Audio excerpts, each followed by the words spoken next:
So how close is Arthur Smith? So Pro Football Focus ranked their top 10 head coaches coming into this season.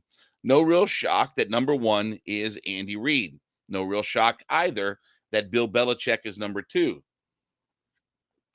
Mike Tomlin is number three. Kyle Shanahan, number four. John Harbaugh, five. Sean McVay, six. Doug Peterson, seven. Nick Sirianni, number eight. Sean McDermott, number nine. And Brian Daboll, number 10. Now, I by and large don't have a real problem with the top half of that list. And really, even through the bottom list, I mean, I think Daboll is one of those guys who really had a good season last year and got the Giants into the playoffs. And I think he showed that he was a really good head coach. But obviously, as Arthur Smith is not in the top 10 out there, where does Smith kind of fall in those rankings? Well, I would tell you that Arthur Smith right now is probably still an upper half coach in the league. He's got lots of respect from his peers and lots of respect from a lot of analysts, where he's done a remarkable job with putting together a roster and maximizing their talent without having a lot of star power to it. So I think Arthur probably falls into that kind of 12 to 14 kind of range. He's on the cusp of the top 10, but still an upper half coach in the league. And now this is going to be a chance for Arthur to really put his stamp and really put his blueprint on what this is going to be offensively for our team, right? He's got his pieces. He's got his quarterback, obviously a top 10 running back selection, top 10 wide receiver selection, top 10 wide or tight end selection. He's got his offensive line in place. Guys are signed up and ready to go. They drafted Matthew Bergeron in the second round to hopefully start for this team. Okay.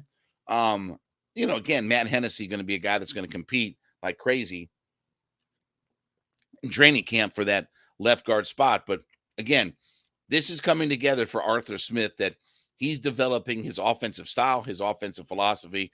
We know that he's going to be a run first type of guy. He's been that way in Tennessee when he had Derrick Henry.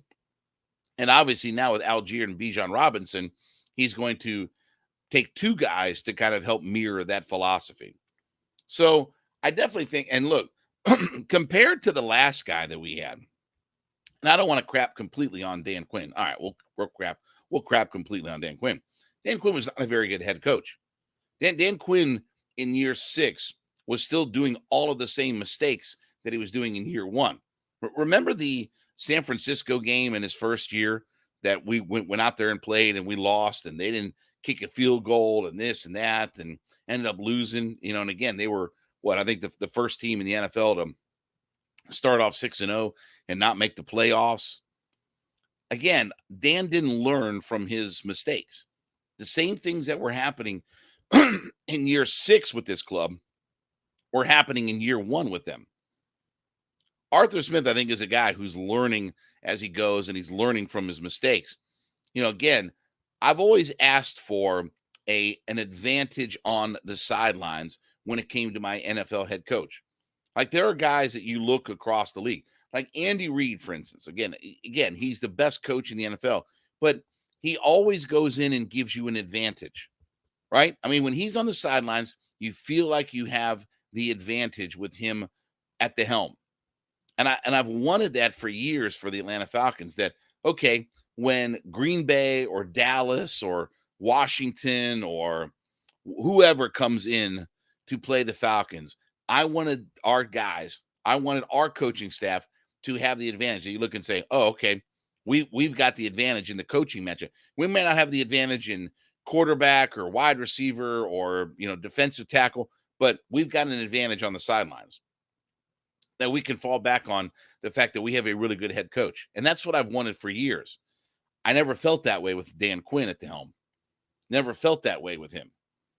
And so now I think that we have an advantage when we go in, week out. I think Arthur's a guy who can adjust. We've obviously seen them hang around in different games. We've obviously seen them play in a lot of close games.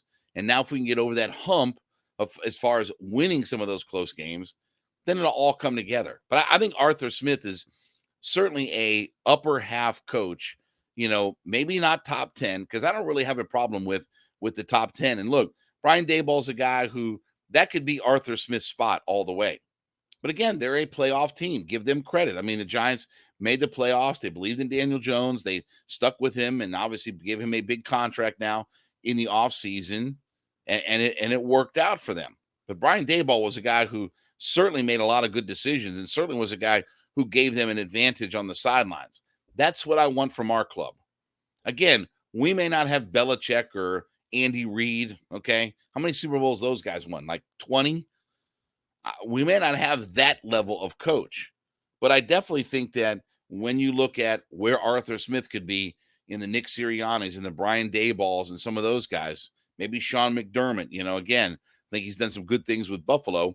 But again, I think the most important thing for me is that we have an advantage on the sidelines. When the Green Bay Packers come in to play us, do we have an advantage on the sidelines? When the Dallas Cowboys come in to play the Atlanta Falcons in Mercedes-Benz Stadium, do we have the advantage on the sideline? Because that's what I want more than anything. I want to feel like I have tangible evidence that points to my head coach being better than your guy, and he's going to make the better decisions and better adjustments and everything that goes along with it. So while maybe not a top 10 coach, I don't think Arthur Smith is very far off the mark. I think he's a top half coach. I think he does a lot of great things.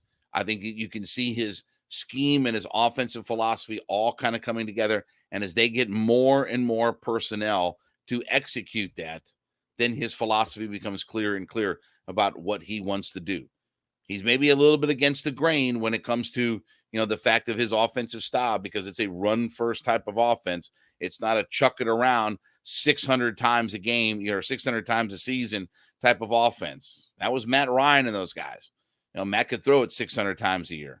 Right now, we're going to run the football, build our offensive line, run behind that group, control the clock, be good in the red zone, be great in the red zone, and take control of the game that type of way. So I'll give Arthur Smith somewhere that 12-14 ranking, but I don't think he's very far away from being a top 10 head coach in this league. All right, thank you so much for making Hittin' Hard with John Chuckery your first listen. Be sure to go in and leave us a comment on whatever podcast platform that you're listening on. Let us know that you're an everyday listener to the show. We thank you so much for being a part of our community, as we want to hear from you and let us know that you're an everydayer to the program, listening in 5 days a week. You can subscribe or follow for free on YouTube or wherever you listen to your podcast and get the latest episodes of Hittin' Hard as soon as they become available. Check us out on the Sirius XM app as well, and then give me a follow on my personal Twitter page at JMCH316. Have a great weekend. We'll talk to you on Monday. This has been Hittin' Hard with John Chuckery, Locked on Sports Atlanta.